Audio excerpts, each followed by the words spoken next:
제가 과거에 직장 생활을 하던 곳이 그 샴푸, 뭐 비누, 세제 이런 것을 만드는 회사였습니다. 특별히 그 세제나 표백제를 만드는 기술이 좋았어요. 그래서 웬만한 뭐 찌든 때나 얼룩에는 효과가 있었습니다. 그런데 아무리 성능이 좋아도 뭐 김치 국물, 뭐 케찹 튄 거, 뭐 커피 쏟은 거 이런 것들은 잘 지워지지가 않더라고요. 묻자마자 바로 깨끗한 물에 씻으면 잘 지워지는데 시간이 한참 흐른 후에는 표백제를 써도 얼룩이 남게 됩니다. 타이밍이 중요한 거죠. 인생도 타이밍이 중요합니다. 이런 속담들을 경험해 보셨을 겁니다. 대로 갚을 것을 말로 갚는다. 때를 놓치면 더 큰 손해를 보게 되는 경우가 있습니다. 물 들어올 때 노를 저어라 이런 말도 있죠. 기회 있을 때 놓치지 말아야 함을 이야기합니다. 타이밍이 중요하다는 거죠. 예배소서 5장 보면 세월을 아끼라라는 말씀이 나옵니다. 세월을 아끼라 때가 악하니라. 세월에 해당하는 헬라어는요 카이로스예요. 우리 시간을 나타내는 단어 헬라어가 있죠. 크로노스와 카이로스가 있습니다. 카이로스는요 상대적인 시간을 의미하는 거예요. 사람에 따른 상대적인 시간, 결정적인 기회를 카이로스라고 이야기합니다. 그래서 세월을 아끼라는 것은 중요한 시간, 중요한 기회를 놓치지 말라는 거죠. 하나님께서는 여러분 각자에게 가지고 계신 시간표가 있습니다. 인생에서 중요한 변곡점이 되는 그러한 순간들도 계획하고 있습니다.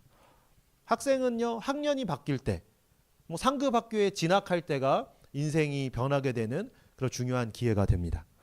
또 직장인에게는 취업할 때, 또 뭐 이직할 때, 아니면 부서를 옮기면서도 그런 기회가 되기도 하죠. 또 사는 지역이 바뀌면 인생이 변할 가능성이 있습니다. 때로는 위기라고 생각한 순간이 결정적인 기회, 찬스가 되기도 합니다. 대부분 교회에서 7, 8월 이 무더운 날씨에 여름 행사를 진행합니다. 수련회 가고 성경학교 가고 그러죠. 여러 목적이 있겠지만 누군가에게는 예수님에 대한 확실한 믿음이 생기는 기회가 됩니다. 누군가에게는요 공동체의 마음이 열려서 한 가족이 되기도 합니다. 뭐 또 다른 뭐 좋은 효과들이 있죠. 때로는 시험에 드는 그런 사람들도 있기 마련입니다. 하지만 대부분에게는 이 수련회가요 성경학교가 믿음이 성장할 수 있는, 교회를 더 사랑할 수 있는 그런 기회가 됩니다. 우리는 지난 이틀간 포천 산정호수에서 믿음을 증명하라 라는 주제로 이틀 동안 수련회를 진행했습니다. 참여하셨던 분들에게는 좋은 시간이 되셨기를 바라고요. 또 함께 못해서 아쉬웠던 분들에게는 다음 기회에는 꼭 참여하셔서 믿음이 성장할 수 있는 그 기회를 놓치지 않았으면 좋겠습니다. 우리 사랑하는 성도님들이 기회는 자주 오는 거 아니에요. 세월을 아끼라는 말처럼 하나님의 타이밍을 분별하시고 꼭 그 기회를 붙잡으시길 소망합니다. 상반기에는 성경 공부로 우리 모세오경 산책을 했습니다. 그래서 하반기에는 그 바울이 어떻게 선교를 했는지, 바울의 선교 여행에 대해서 좀 성경 공부를 하려고 합니다. 그래서 다음 주일까지는 사도행전의 말씀을 좀 나누려고 합니다. 이후에는 다시 큐티 본문을 따라서 살펴보도록 하겠습니다. 오늘 본문의 장소는요 밀레도예요. 바울이 이 밀레도에서 에베소 교회 성도들을 초청합니다. 많은 교회들을 세웠죠. 그래서 그 교회에 다시 들려서 어떻게 되고 있는지 살펴보고 또 도움을 줄 수 있으면 좋겠지만 그럴 수 없었기에 이 에베소의 장로들을 불러서 가르침을 주었습니다. 고별 설교라고 할 수가 있겠죠. 왜 장로들을 불렀을까요? 지도자이기 때문이죠. 목회자가 따로 없기도 하고 그래서 교회의 어른인 장로들을 불렀습니다. 그들이 어떻게 해야 교회를 지키고 또 성도들을 훈련시키고 하나님의 뜻에 맞는 그런 교회를 만들 수 있을지 가르쳐 주시기 위해서, 한마디로 목양을 가르쳐 주기 위해서 장로들을 불러 모은 거죠. 교회 리더들이요, 자신을 본받았으면 좋겠다라고 가르칩니다. 그러니까 어떠한 특별한 기술 방법은 없어요. 지금 한국 교회에서는 많은 목회 기술들이 전수가 되고 있습니다. 이렇게 설교를 해야 되고 이렇게 가르쳐야 되고 이렇게 목양할 때 교회가 성장할 수 있습니다라는 그러한 기술을 전수해주는 그런 세미나가 많습니다. 어렵기 때문에 그런 것 같아요. 교회가 잘 세워지고 성장하는 게 어렵기 때문에 그런 세미나를 열고 또 참여합니다. 근데 바울의 이 권면의 내용은요, 그런 특별한 게 없는 것 같아요. 자신이 예배소 교회에 있을 때 몇 년간 그곳에서 있으면서 어떻게 말씀을 가르쳤고 성도들을 대했는지를 다시 한번 상기시켜 주는 거죠. 그렇습니다. 리더의 가르침, 가장 좋은 가르침은 뭘까요? 우리 선생님이라면, 교회의 지도자라면, 회사의 리더라면 어떻게 해야 가장 좋은 가르침이 될까요? 보여주는 거죠. 그렇죠?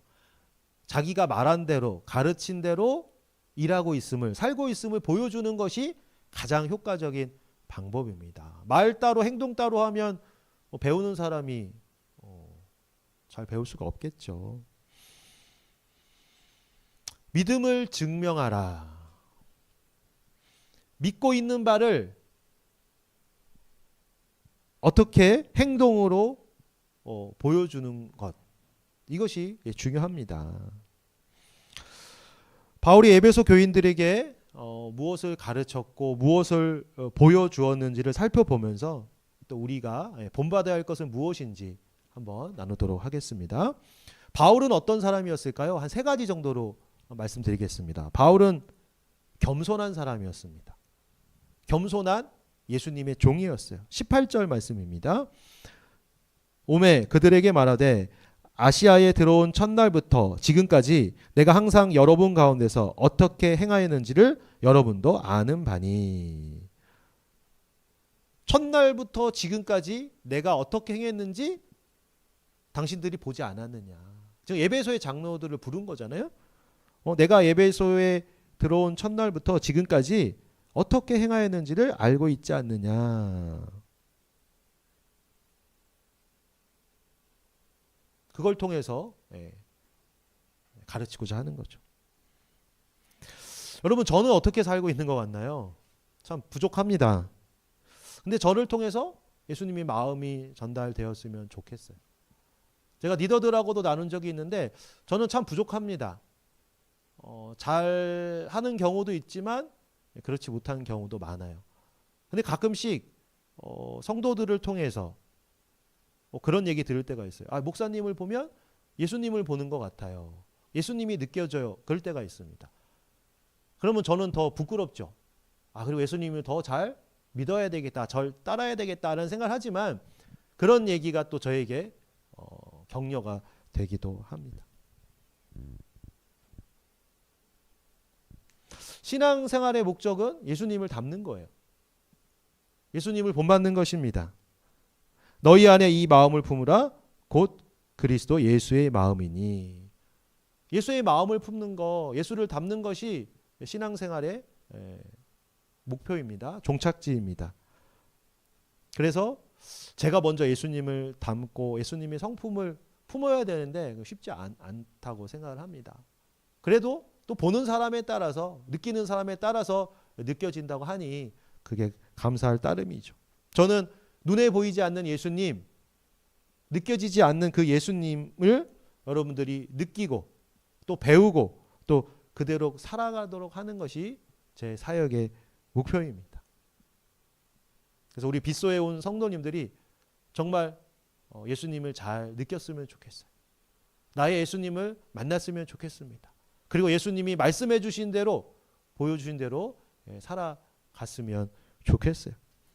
에베소서 4장 13절 보면 이렇게 말씀합니다. 우리가 다 하나님의 아들을 믿는 것과 아는 일에 하나가 되어 온전한 사람을 이루어 그리스도의 장성한 분량이 충만한 데까지 이르르니. 여러분, 온전한 사람 되는 거, 그게 뭐예요? 그리스도의 장성한 분량에 이르는 것입니다. 그럼 예수님 닮는 거, 예수님까지 자라나는 거, 그것이 온전한 사람이 되는 것이고요. 그것이 예수 믿는 목적입니다. 여러분들이 그렇게 된다면 여러분들의 가정에서 또 직장과 학교에서 얼마나 은혜를 끼치는 그런 존재가 되지 않을까 생각합니다. 그래서 여기에 맞춰서 뭐 양육도 하고 제자 훈련도 하고 또 설교도 하고 있습니다.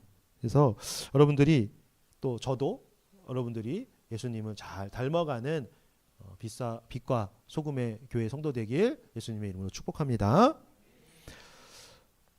정도의 차이는 있긴 합니다.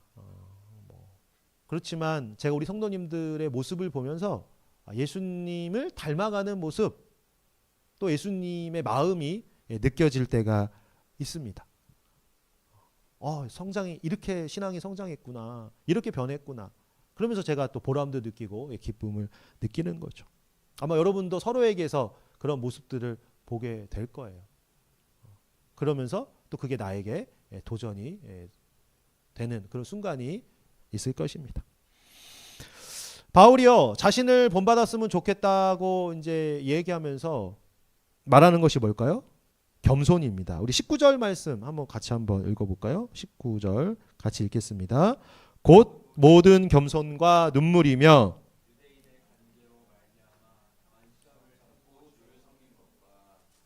처음에 뭘 얘기하나요? 자신이 사역 과정에 있었던 일을 이야기하면서 겸손을 얘기하는 거예요. 겸손과 눈물. 리더가 가장 먼저 갖춰야 될 덕목은요, 겸손입니다. 바울은 얼마나 위대한 지도자인가요? 하나님의 말씀에 정통했습니다. 공부를 많이 한 사람이죠. 그리고 가는 곳마다 이적을 행했어요. 주님이 하셨던 그런 이적들을 보여줬습니다. 그 결과 많은 사람들이 예수님을 믿게 되었고 회개했습니다. 또 수많은 교회를 개척했어요. 수십 개를 개척했습니다. 여러분, 저는 여러분과 하나의 교회를 이제 개척한 거예요. 그런데 이게 참 너무 힘들고 어렵고 나중에 또 이런 일이 있으면 할 수 있을까라는 그런 생각을 하게 됩니다. 어떤 교단에서는요, 목회자가 교회를 개척해야 하는, 처음에 꼭 개척해야만 하는 그런 교단이 있습니다. 그리고 나서 그 다음에 이제 다른 데로 옮겨가는 거죠. 왜냐하면 그만큼 힘들고 교회를 세우는 게 힘들고 영혼을 살리는 게 힘들고, 그렇죠. 예수님의 만을 온전히 의지할 수 있는 그런 시간이기 때문에 그렇게 훈련을 한다고 생각을 합니다. 한 개 교회를 세우는 것도 어려운데 그는 소아시아와 유럽에 수많은 교회를 세우고 돌보았습니다. 이 바울만한 사역자가 없는 거죠. 또 얼마나 또 성경을 많이 썼어요. 그렇죠. 그런데도 그는 겸손했습니다. 교만을 떨지 않았죠. 그가 얼마나 겸손하게 성도들을 섬겼는지, 자신을 모함하고 자신의 영적인 권위를 인정하지 않음에도 불구하고 그는 그들을 끝까지 섬기고 사랑하며 기도했습니다. 그런 걸 우리가 서신서를 통해서 확인할 수가 있는 거죠. 그런데 바울의 뒤를 잇는 예수 믿는 사람들은 어떤가요? 우리 교회에서는 아직 그런 사람을 볼 수가 없습니다. 직분이 없으니까 아직. 근데 직분을 받으면 달라지는 것을 보게 됩니다. 집사님이 장로님이 되고, 집사님이 권사님이 되고, 이러면 딱 달라지는 분들이 있어요. 목에 힘을 주고 교회에서 군림하려고 합니다.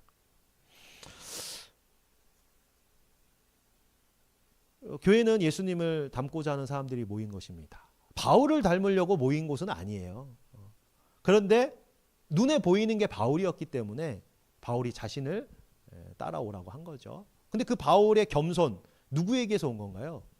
바울은 예수님을 닮고자 했던 사람이니까. 예수님이 겸손의 모범입니다. 그렇죠? 하늘 보좌를 버리시고 인간의 몸을 입고 이 땅에 오신 분. 우리의 죄를 짊어지고 비난과 욕설을 받으며 십자가에서 돌아가셨습니다. 그래서 그 예수님을 바울은 본받기를 원했고요. 또 우리는 그렇게 믿음의 길을 걸어간 바울을 또 따라가야 할 것입니다. 너희 안에 이 마음을 품으라 곧 그리스도 예수의 마음이니. 여러분들이 이 말씀을 기억하시고 바울처럼 예수님을 따라가며 겸손한 종이 되시길 간절히 소망합니다. 두 번째로 바울은 고난을 인내하며 주를 섬겼습니다. 유대인의 관계로 말미암아 당한 시험을 참고 주를 섬긴 것과 유대인들이 바울을 괴롭힌 거죠. 그렇죠. 예수 그리스도의 도를 전하는 이 바울을 참을 수가 없었습니다. 쫓아와서 여러 번 죽이려고 했던 거죠. 하지만 그 고비를 다 넘기고 참고 인내하며 예수님을 따라갔습니다. 어떠한 핍박에도 자신을 선택한 그 주님을 의지하며 믿음의 길을 걸어갔습니다. 이 사단마귀는요, 진리의 말씀이 선포되는 곳에, 생명의 말씀이 선포되는 곳에 커다란 시험을 가져옵니다. 무너뜨리려고 하는 거죠. 말씀이 선포되지 않도록, 복음이 증거되지 않도록 막으려고 합니다. 그리고 지금도 계속 사단마귀가 역사하고 있어요. 그래서 좋은 교회라고 알려졌던 곳, 또 좋은 목회자라고 알려졌던 사람들을 넘어뜨립니다. 그래서 그동안의 가르침들이 수포로 돌아가게 만드는 경우가 많이 있습니다. 그래서 우리가 이걸 기억해야 될 것 같아요. 리더에게만 이런 일이 있는 게 아니고 저와 여러분들에게 사단마귀가 이렇게 공격합니다. 그래서 그동안 배웠던 것들, 그동안 내가 살아냈던 것들을 헛것으로 만들려고 유혹하고 시험을 주는 거죠. 고난이 찾아옵니다. 그때마다 주님을 의지하고 인내로서 이겨내시길 예수님의 이름으로 축복합니다.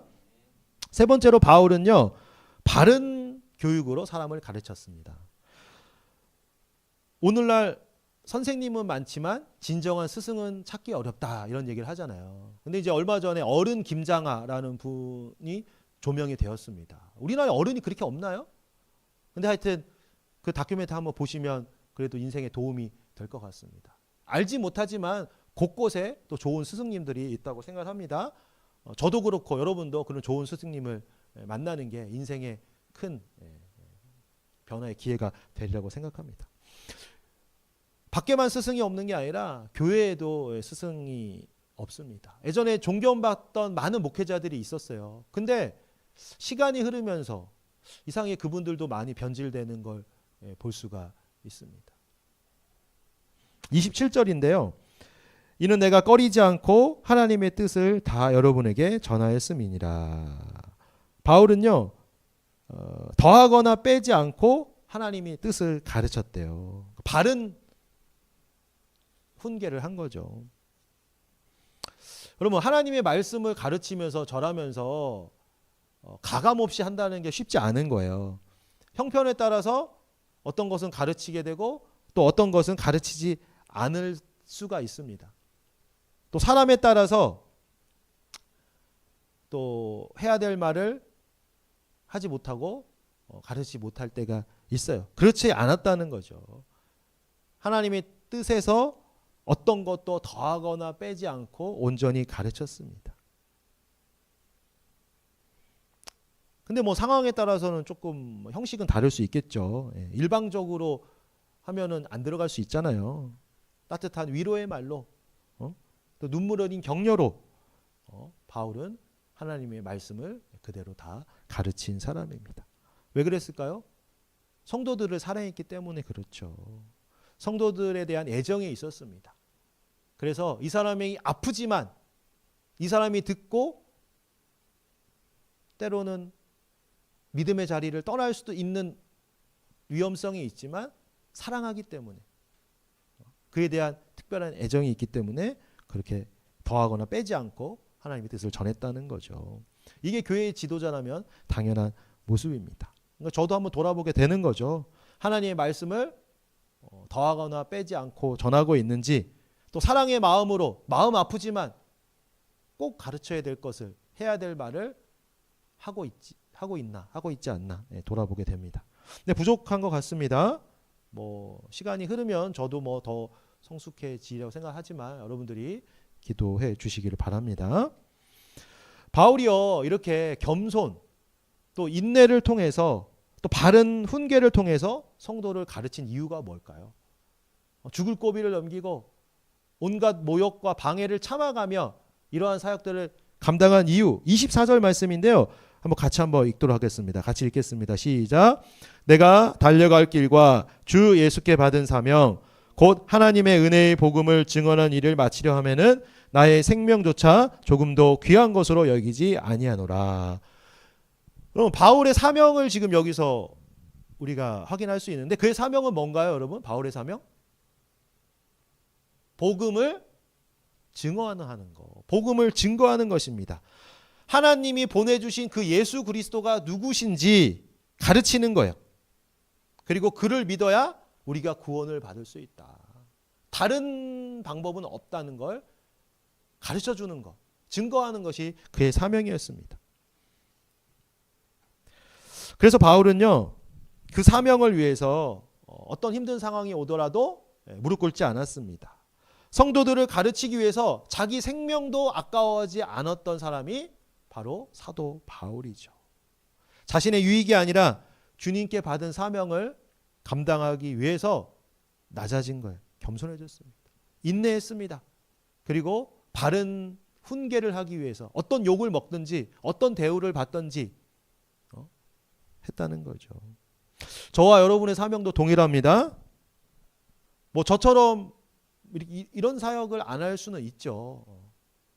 하지만 삶의 현장에서 예수님을 증거하는 것, 예수만이 오직 길이요 진리요 생명임을 전하는, 그런 복음 전하는 것이 여러분들의 사명입니다. 우리 24절 말씀 다시 한번 읽어볼까요? 같이 한번 읽겠습니다. 시작.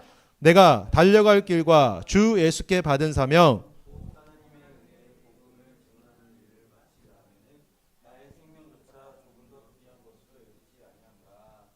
믿음을 증언하는 것, 증명하는 것, 그것이 바로 우리의 사명입니다. 1박 2일 믿음을 증명하라 다녀왔다고 그래서 우리가 행동으로 온전히 실천하는 건 쉽지 않아요. 우리 정명훈 목사님께서 어떤 것을 여러분들에게 말씀하셨나요? 그분은 작은 교회를 맡고 계시지만 큰 일을 하고 있습니다. 미혼모, 또 고아들, 또 지체 장애자들 매주 찾아가서 그들을 섬기고 있어요. 그래서 저도 생각을 했습니다. 우리가 원래 분기별로 체육 활동을 하자고 했었잖아요. 근데 체육 활동 그렇게 할 게 많지도 않기도 하지만 6개월에 한 번씩 체육 활동하고 또 한 번씩은 그런 봉사 활동을 가면 좋겠다라는 생각이 들었습니다. 그래서 체육 활동 한 번 하고 봉사 활동하고 체육 활동하고 봉사 활동하고, 우리가 거기에 한 번 갔다 왔다고 해서 우리가 예수의 제자로 잘 살고 있다 이렇게 얘기할 수는 없어요. 하지만 들은 말씀대로 소외된 자들, 어려운 자들을 찾아가서 섬겨주고 사랑하는 훈련을 하다 보면 결국 그게 내 가정에서, 내 직장과 학교에서 그렇게 살아가는 모습을 볼 수 있습니다. 여러분, 우리 바울처럼요, 예수님을 그렇게 증거하고 전도하는 게 쉬운 시대는 아니에요. 하지만 우리의 행동을 통해서, 우리의 섬김을 통해서, 나눔을 통해서 예수님이 증거될 수가 있습니다. 하나님의 은혜의 복음을 증언하는 일을 마치려 하면은 나의 생명조차 조금도 귀한 것을 여기지 아니하노라. 그러니까 저는 말씀 가르치고 복음 증거하고 이런 삶을 좀 더, 그런 삶을 살겠죠. 하지만 우리 성도님들은 복음을 보여주면서 살아내는 그것이 사명입니다. 그러니까 저와 여러분은 다르진 않아요. 표현되는 방법이 다를 뿐이지. 그래서 이 바울처럼 믿음을 증거하는 삶, 나의 생명조차 아까워지 않고 그런 삶을 살아가신다면 하나님께서 여러분들에게 필요한 것들을 채워주시고 여러분을 통해서 영광 받으실 것입니다. 우리 빗소의 형제 자매님들이 주님이 보내시는 그곳에서 믿음을 증명하는 작은 예수로 살아가시길 예수님의 이름으로 축복합니다.